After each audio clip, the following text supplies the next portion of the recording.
I have Maverick here and we are getting ready for his first tone recall session. Up until this session, we've been practicing recall on a long leash with no verbal cues. It's hard to see, but his e-collar is dialed down to 0 since I'm not going to use any e-collar pressure for this session, only tone and leash pressure. I'm also using positive marker words as well as a release cue, which is let's go. Let's go. Right after he hears the beep, he's still a little bit hesitant, but he's already turning towards me. That is the point where I mark it with yes, and then I encourage him coming towards me with my body language. On day 4, he was not that excited about touch. It was not super rewarding for him, so I'm using it lightly. Once he comes back to me, I also start adding some duration to it. I just want him to hang out with me without him getting distracted, sniffing, moving away from me. And then I release him so he can go wherever he wants to.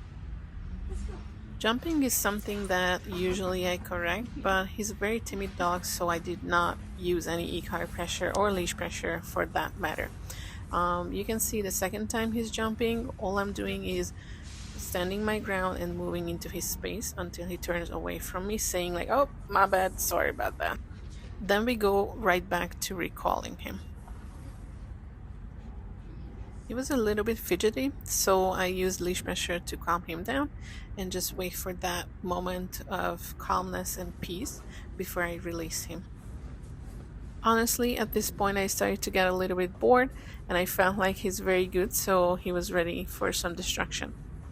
I wasn't sure if he would be interested in playing because so far he wasn't, but I was very happy to see that he just picked up the ball and he was very happy to play with it. So we went with it.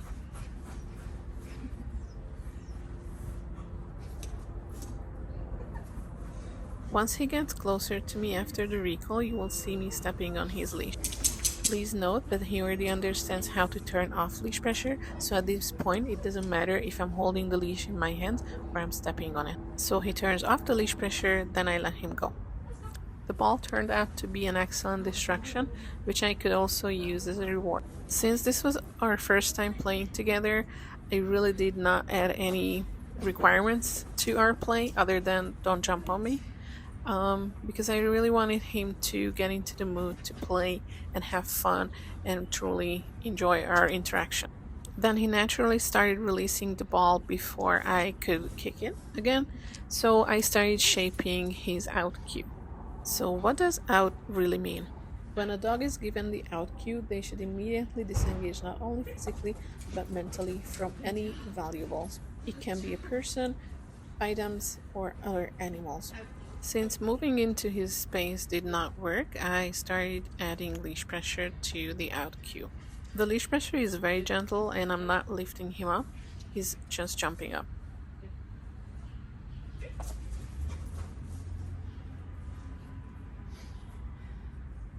If you see me moving in a weird way, it's just me challenging him to get the ball. I want to add that he doesn't have any resource guarding issues, so it was completely safe for me to challenge him this way on day 4.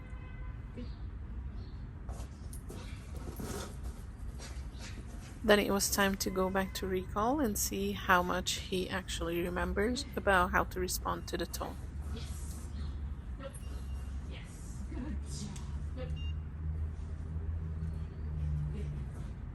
It was a little bit wonky at first, but hey, he's here to learn, and this was very challenging for him. Then, of course, the reward was going back to play.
I wanted to test him to see if he's responding to body language. When I say out, he didn't, so I still went back and used the leash to move him away from the ball. Oh boy.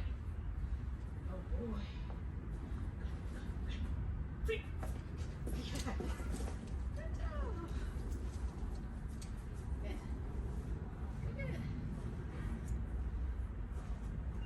Yes, good job. This was a moment where I was super, super proud of him, and I could clearly see how much progress he had made during this one session. After the tone, he made the decision to come back to me instead of going after the ball.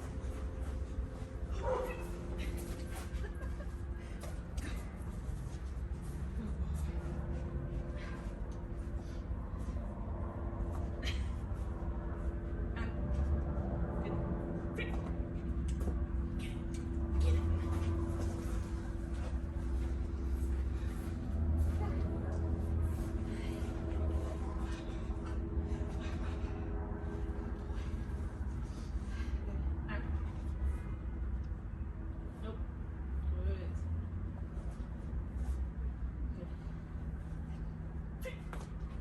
I noticed that he started losing interest in playing, which is totally fine.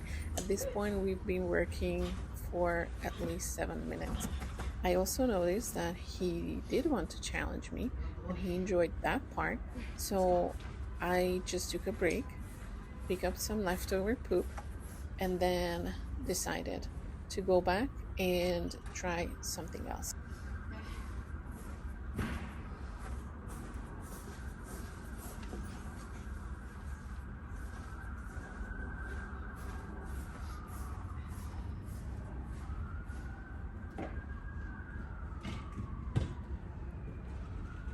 I wanted to see how well he responds to the tone without me holding the leash. So once I return to him, this is what I do. He got a little bit confused. He wasn't sure about what to do. So I gently just guided him through and repeated the whole exercise until he got it right so we can celebrate his success. This typically happens when you ask too much too soon, but in my case, it was intentional because I really wanted to see how much he actually knows on his own and how much help he still needed. Maverick really wanted to challenge me, so it was a great opportunity to start playing tug of war. Normally, once I say out, I stop moving the toy. I wait for the dog to let the toy go. In this case, I couldn't because the toy started slipping out of my hand and I couldn't let him win. So I actually ended up using leash pressure to out him.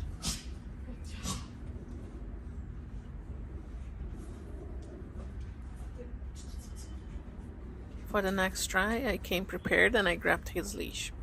I wanted to make sure that both our conversation and expectation are very clear to him.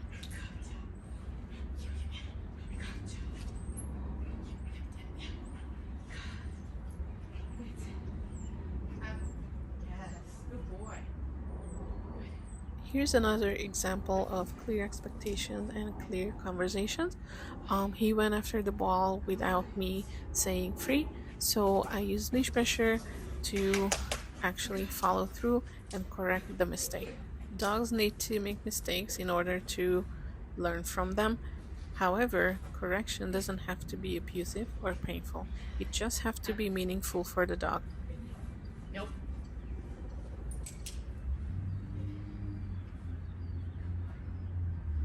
Good.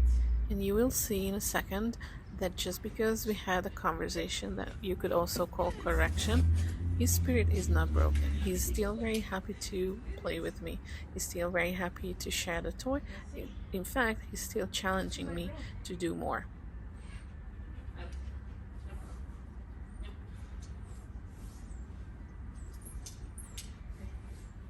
Good job. Good job. You want me to talk with you? You want me to talk with you? Yeah, yeah, yeah, yeah, yeah, yeah. Yes. Out. Good. Boy.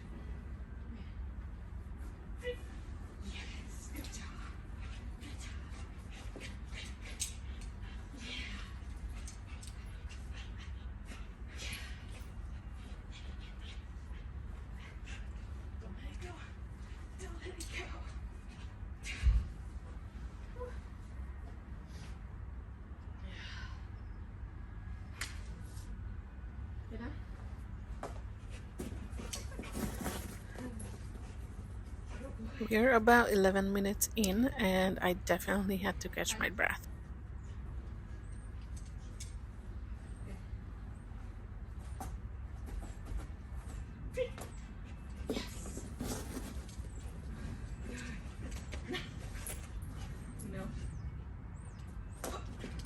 As I mentioned earlier, this is our fourth day together, and this is only our first time playing. So while I do protect myself by lifting my leg up when he's jumping on me, I did not want to use any e-collar pressure to correct him for jumping. Nope.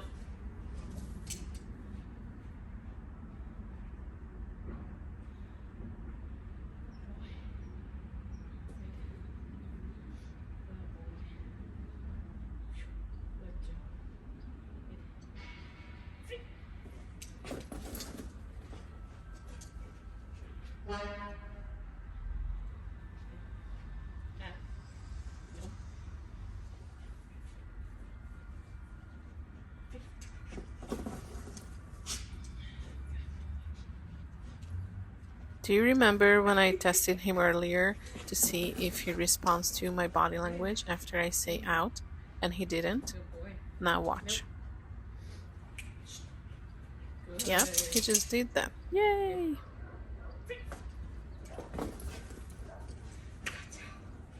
Good job.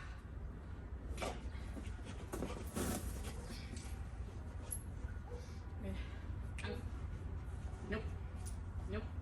This is still not perfect and very far from consistent, but we're getting there. Ready? Good boy. Good. And this was the time where I felt like we were both done for the day, and I should end the session on a good note. Good. Let's go.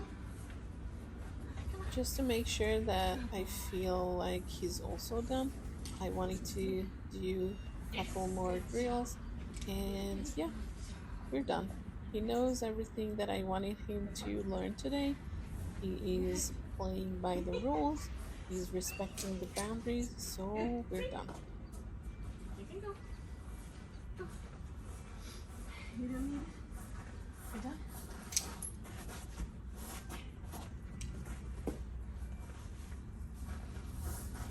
Yep, he is in fact done.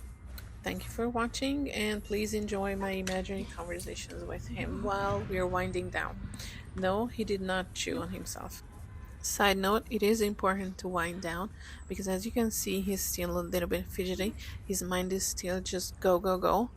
And inside the home, I am going to ask him to just chill, chill, chill. So sometimes dogs cannot make that switch on day one, so we need to take our time and wait for him to relax before we go inside. If it was cold outside, then we would go inside, and then I would ask him to calm down before I would put him away or put him on place. Yep, he picked up a scent, and I promise I didn't pee there. Thanks for watching. Bye!